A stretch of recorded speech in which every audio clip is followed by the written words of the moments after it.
January 2026 na. Magkano na nga ba ngayon ang mga Kawasaki motorcycle? Yan ang ating alamin ngayon. Tara!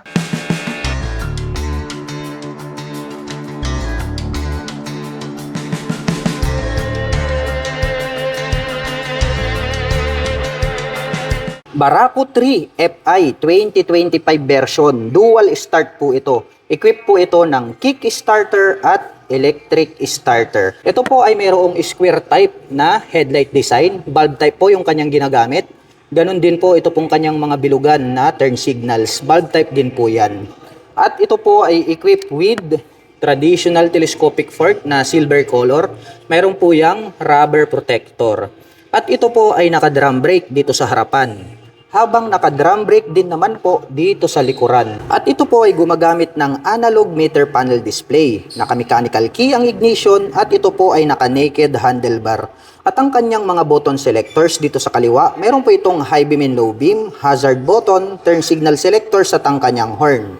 Habang dito naman po sa kabila, mayroon po itong electric starter. At bukod dyan, mayroon din po itong kick starter. At mayroon po itong sukat na 2.75/17 dito sa harapan. Habang mayroon naman pong sukat na 3/17 dito sa likuran. Ang lapad po nito pong kanyang upuan. Black color naman po ang kanyang seat cover. At mayroon na po itong integrated na grab bar. Converted na rin po ito as rear carrier. At mayroon po itong 12 liters na fuel tank capacity. Combination po ng gray at black itong kanyang pipe. At mayroon po itong single exhaust. At ito po ay gumagamit ng 4 shock absorber dito sa likuran. Tubular po na metal ito pong kanyang swing arm. At ito po ay naka 4-speed manual transmission. Naka bulb type po ang kanyang tail light at bilugan naman po ang kanyang mga bulb type na turn signals. At ang presyo po ng pinakabagong Barako 3 2025 version na dual start Fi ay nagkakahalaga po ito ng 103,000 pesos.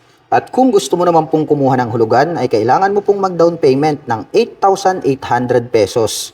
At mayroon naman po itong 5,245 pesos sa loob po yan ng 36 months. Kawasaki Brusky 125. Dito po sa bandang itaas, mayroon po siya ritong split na daytime running light. At mayroon pa po siyang additional na lights dyan sa bandang itaas. At dito po sa bandang ibaba, ito po yung kanyang main headlight. Maporma din po at maangas ang dating nito pong kanyang lighting system. At dito po sa bandang itaas, nagkaroon po siya ng arrow dito. At ito po ay naka-fuel injected na po ang kanyang engine. Ito po ay naka-air cooled. Ito naman pong kanyang upuan, malapad din po siya. And then yung kanyang seat cover is black color po siya. Ito naman pong kanyang grab bar is silver color po siya. Ito po ay gumagamit ng traditional na telescopic fork, silver color. Ganon din po ito pong kanyang mag-wheel. Same din po sila ng kulay na silver color. At ang sukat naman po ng kanyang gulong rito po sa harapan, ito po ay mayroong sukat na 80/90-14. Combination po pala ito ng analog at saka digital. Mayroon naman po itong 2 front pocket sa magkabila. Mayroon din po siyang utility hook dito sa gitna. Gumagamit po ito ng mechanical key. At ang kagandahan niyan ay included na po pala rito yung kanyang seat opener. Malawak din po itong kanyang footboard. Maganda rin pong pagkakadesign. At ang kagandahan niyan, included na po dito ito pong kanyang turn signals. Ito po pala ay gumagamit ng single shock absorber. Yung coil spring na ginamit is glossy black po siya. At ito po ay mayroong mechanical trailing or drum brake para po dito sa kanyang rear braking system. At ito pong kanyang cast wheel is silver color po siya. At ang sukat naman po ng kanyang gulong rito po sa bandang likuran ay may sukat na 90/90-14. Mayroon po itong single exhaust. At ang presyo naman po nito pong kanilang Kawasaki Brusky 125 ay nagkakahalaga po ito ng 77,000 pesos. At kung balak mo naman pong kumuha ng hulugan, ay kailangan mo lang pong mag-down payment dito ng 5,800 pesos. Ito pang off-road talaga to. Makikita natin itong kanyang gulong, napakalaki no. At ito po ay naka dual purpose pattern tires. Equipped naman po ito ng single rotor disc brake na flower design with 2-cut caliper. At very attractive po ang pagkakadesign nitong kanyang main light na naka aim shift design, LED na po yan. At located naman po sa bandang itaas ito pong kanyang mga turn signals. At ang ganda po pala no, colorful po. Ito pong kanyang inverted telescopic fork na gold color. At ito pong kanyang fuel tank located sa gitna of course at black color naman po yan. Ang kanya pong meter panel display ay naka-digital. May single button selector dito sa gilid, naka-mechanical key ang ignition at ito po ay naka-naked handlebar. Pahaba, ito pong kanyang upuan. May nakalagay naman po rito na Kawasaki. At ito naman pong kanyang rear fender is patulis. Nandito naman po located itong kanyang tail light at ito po yung kanyang mga malalaking turn signals. At ito pong kanyang stock pipe napakahaba. Mayroon naman po itong silver color na head protection guard at mayroon po itong single exhaust. Ito naman pong kanyang gulong rito sa likuran, ayan oh, napakakapal. At gaya nga po ng sabi ko sa inyo, ito po ay naka dual purpose pattern tires dahil nga pang off-road itong motorcycle na to. Equipped naman po ito ng single rotor disc brake with single pot caliper para po dito sa kanyang rear braking system. At gumagamit naman po ito ng monoshock absorber para po dito sa kanyang rear suspension. At ang model po pala nito pong kanilang Kawasaki, ito po yung KLX 150. Mayroon po itong 150 cubic centimeter engine displacement. At ang presyo po pala nito pong kanilang Kawasaki KLX 150 ay nagkakahalaga po ito ng 136,900 pesos. At kung balak mo naman pong kumuha ng hulugan ay kailangan mo lang pong mag-down payment ng 29,800 pesos. Kawasaki Bajaj Roser NS125. Ito po yung fuel injection na model. Ang lapad po nito pong kanyang headlight design, nakaimbustong part na to, matulis din. Gumagamit po ito ng bulb type para po rito sa kanyang main light at may additional lights pa po rito sa bandang itaas. Nandito naman po located itong kanyang mga malalaking turn signals. More visible po yan kapag kayo po ay kakanan at kakaliwa. Naka-single rotor disc brake sa harapan, habang dito naman po sa likuran, equip po ito ng mechanical drilling trailing or drum brake. Meron po pala itong integrated na mudguard at separated naman po ito pong kanyang rear fender. May pagka-classic no, yung pagkaka-design nito pong kanyang rear fender. Mayroon pong partition sa gitna at maganda rin po itong kanyang upuan. Malaki ang kanyang fuel tank at may nakalagay naman po rito na Roser 3D emblem. Combination po pala ng analog at digital ang kanyang meter panel display, naka-mechanical key ang ignition at naka-naked handlebar. Ang ganda rin po pala no, nito pong motorsiklo na to. At equip po pala ito ng dual shock absorber para po dito sa kanyang rear suspension. Ayun, endurance nakalagay.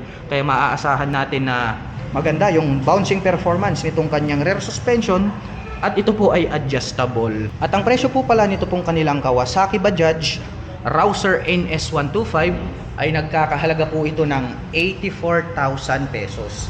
At kung balak mo naman pong kumuha ng hulugan, ay kailangan mo lang pong mag-down payment dito ng 6,300 pesos. Barako 2 Kick version 2025. Ito na po yung pinakabago ngayon. At mapapansin natin na bago na rin po yung decals. Meron po itong square type na headlight. Bulb type po yung kanyang ginagamit. Ganun din po ito pong kanyang mga bilugan na turn signals. At ito po ay gumagamit ng traditional telescopic fork at ang sukat po ng kanyang gulong rito sa harapan, ito po ay mayroong sukat na 2.75/17 habang mayroon naman pong sukat na 3/17 dito sa likuran. Naka-drum brake dito sa harapan habang naka-drum brake din naman po dito sa likuran. Naka-analog ang meter panel display, naka-mechanical key ang ignition at ito po ay naka-naked handlebar. At ang kanyang mga button selectors, mayroon po itong high beam and low beam, hazard button, turn signal selectors at ang kanyang horn. Habang dito naman po sa kabila, wala po tayong makikita rito dahil nga wala po siyang electric starter. Dahil ito nga po yung kanilang kick version na Barako 2. At mayroon naman po itong fuel tank capacity na 12 liters. Ang lapad po nito pong kanyang upuan, black color po ito pong kanyang seat cover. Mayroon po itong integrated na grab bar at converted na po ito as rear carrier. Ang laki po ng pagkakadesenyo nito pong kanyang taillight kaya more visible po ito day or night time. Bulb type naman po yung kanyang ginagamit dito sa kanyang taillight. Ganun din po, naka-bulb type din po ito pong kanyang mga bilugan na turn signals. At ito po ay naka 4-speed manual transmission. At gumagamit po ito ng 4 na shock absorber dito sa likuran. Combination po ng silver at black ito pong kanyang pipe. At mayroon po itong single exhaust. At ang Barako 2 po ay equipped ng kick starter at wala po itong electric starter. At ang presyo ng pinakabagong Barako 2 2025 version na kick ay nagkakahalaga po ito ng 93,500 pesos. At kung gusto mo naman pong kumuha ng hulugan ay kailangan mo pong mag-down payment ng 7,800 pesos. At mayroon naman po itong 4,808 pesos sa loob po yan ng 36 months. Kawasaki Bajaj RS200. Isa po itong napakalupit na racing bike. Ito po ay semi-big bike. Napakaastig po ng kanyang body and design, mapagkakamalan mo talaga itong big bike. At isa pa, ito pong kanyang headlight design is very attractive dahil nga gumagamit po ito ng projector lights para sa kanyang main light.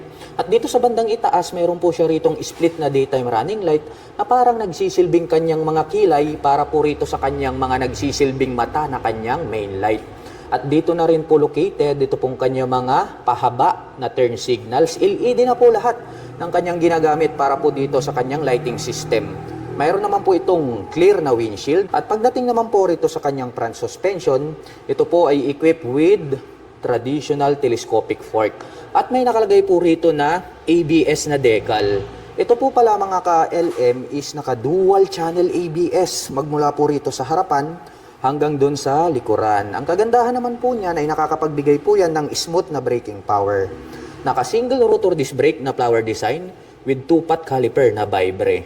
At ang size naman po ng kanyang gulong rito po sa harapan ay mayroong sukat na 100 by 80-17. Combination po pala ito ng analog at digital. May 2 button selector dito sa bandang ibaba. At gumagamit naman po ito ng mechanical key para po dito sa kanyang ignition. At napakaastig. Ang laki po pala nitong kanyang fuel tank. May nakalagay naman po rito na 3D emblem na Rouser. At ito naman po ay mayroong 6-speed manual transmission. Ito pong kanyang upuan, napakaganda rin, no? Dahil medyo mas mataas po yung upper part nito pong upuan para po sa ating back rider. At ang kanya naman pong rear suspension ay equip po ito ng monoshock absorber na may canister. At ang kagandahan niyan is adjustable po siya. At ang kagandahan dito, ito po palang kanyang tail light is nandirito po siya sa kanyang rear fender, which is very unique, no? And then, yung kanya naman pong mga turn signals ay nandirito naman po siya na naka-pop up. Naka-single rotor disc brake with single pot caliper na Vibre.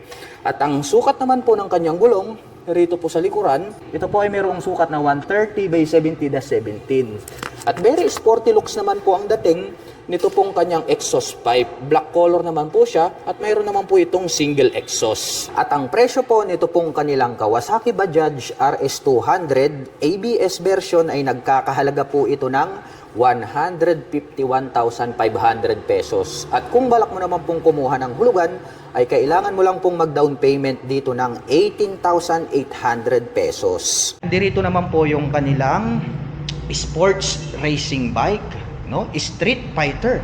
Ito talaga napakaastig at mabibilis ang mga motorsiklong ito.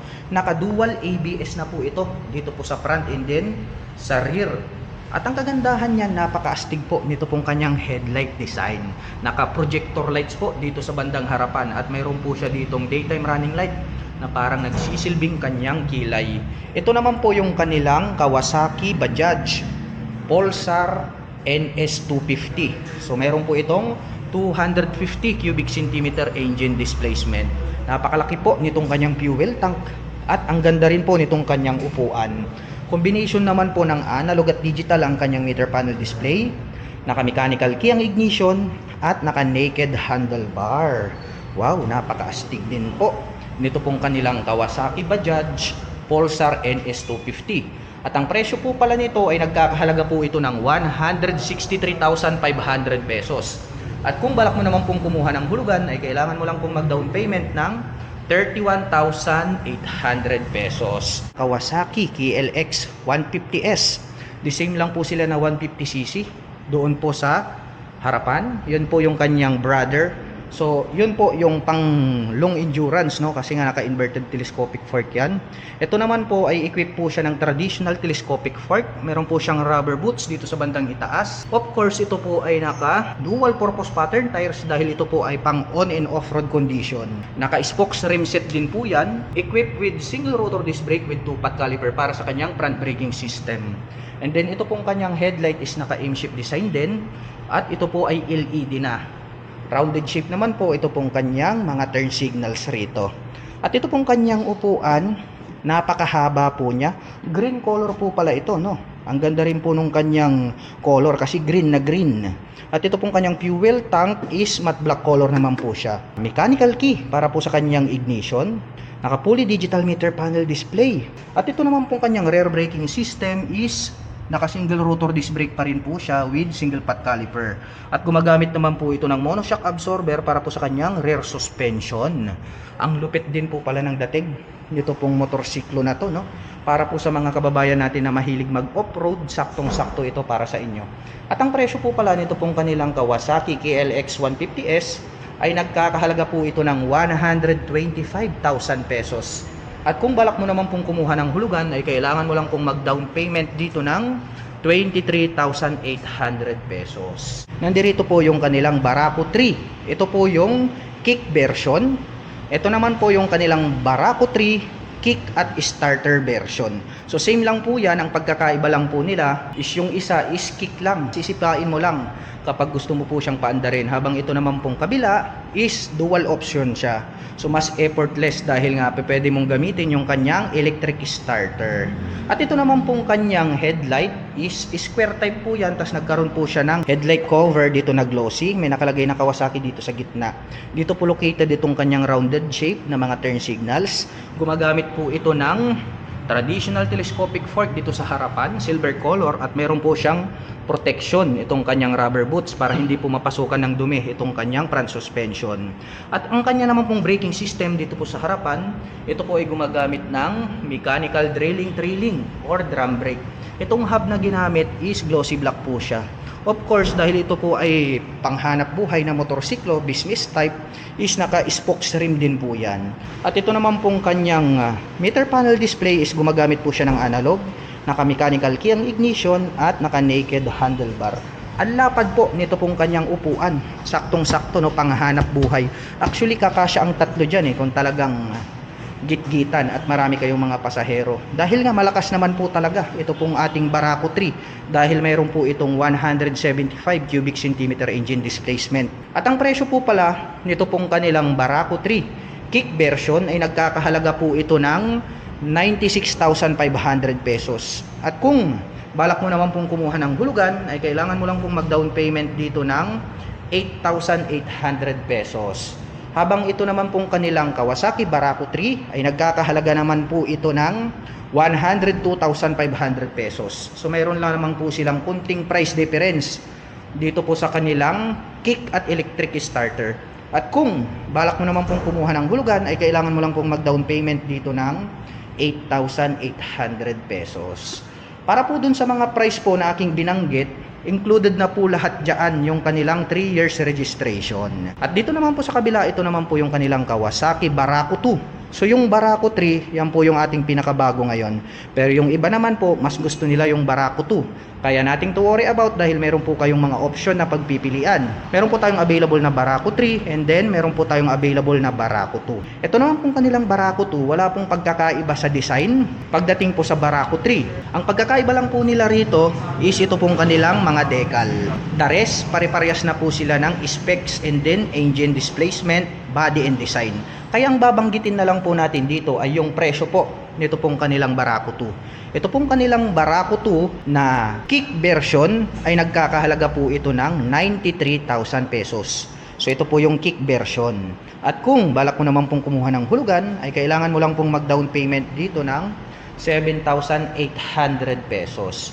Mapunta naman po tayo rito sa kanilang Barako 2 kick at electric starter version. Nagkakahalaga naman po ito ng 97,000 pesos.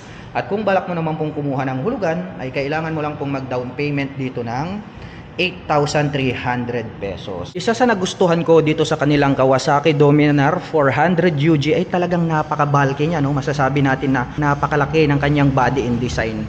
Well, mapunta muna tayo rito sa kanyang headlight. Dito sa harap, naka-emboss tong part na to. And then pag ating sinilip, no, nagkaroon po siya rito ng napakaraming partition. Inverted telescopic fork, single rotor disc brake. Ang kanya naman pong mags, nagkaroon siya ng two-tone color combination. Mayroon na din po pala siyang USB charging port. Ito po pala ay mayroong 13 liters na fuel tank capacity. Built-in na crash guard. Ito po pala ay equipped with 6-speed manual transmission. Ang ganda rin. Wala tayong makikitang tahi rito. Karoon pa po siya rito ng saddle. Pwede na po tayo agad maglagay ng mga top box. Pagdating naman po sa mga sukat ng gulong, ito po ay mayroong 110 by 70-17. ang kanyang stock tires pang city riding condition. At pagdating naman po sa kanyang engine specifications, ang atin pong Dominar UG ay mayroon pong 400 cubic centimeter engine displacement, naka 4-stroke single cylinder, naka dual overhead cam, at nakakapag-provide naman po ito ng maximum power na 39.4 HP at 8,650 RPM,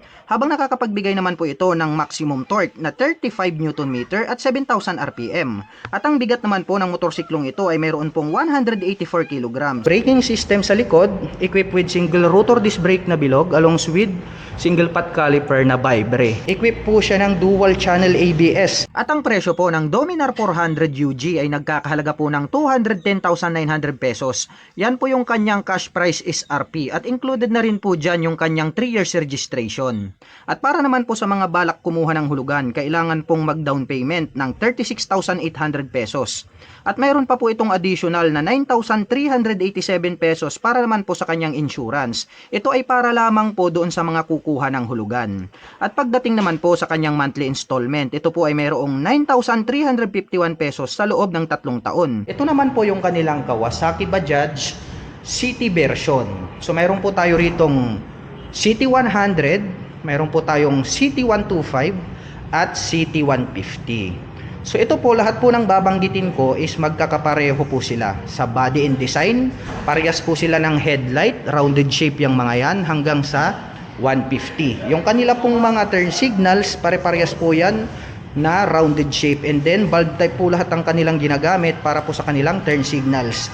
Pare-parehas po silang naka traditional telescopic fork dito sa harapan, at ang ginagamit po nila para po sa kanilang front braking system ay naka mechanical drilling trailing, or ito po yung tinatawag nila na drum brake hanggang dun sa likuran. At yung kanilang fuel tank capacity, wala din pong pagkakaiba. Pare-parehas din po yan ng size, at ganun din po yung size ng kanyang upuan. Ngayon naman po ay babanggitin natin kung magkano naman po yung presyo nito pong kanilang Kawasaki Bajaj na pang business type na pinaka-affordable. Kung gusto niyo po ng pinakamatipid, ito po yung bagay sa inyo. Ito pong Kawasaki City 100. At ang presyo naman po nito pong kanilang Kawasaki City 100 ay nagkakahalaga po ito ng 58,700 pesos. At kung balak mo naman pong kumuha ng hulugan, ay kailangan mo lang pong mag-down payment dito ng 2,800 pesos. Dumako naman po tayo rito sa Kawasaki City 125. Ang presyo naman po nito ay nagkakahalaga po ito ng 60,700 pesos. At kung balak mo naman pong kumuha ng hulugan, ay kailangan mo lang pong mag-down payment dito ng 2,800 pesos. At ang kanila pong big brother, ito po yung pinakamalakas sa lahat, ang Kawasaki City 150. Ito po ay nagkakahalaga ng 71,500 pesos. At kung balak mo naman pong kumuha ng hulugan, ay kailangan mo lang pong mag-down payment ng 2,800 pesos.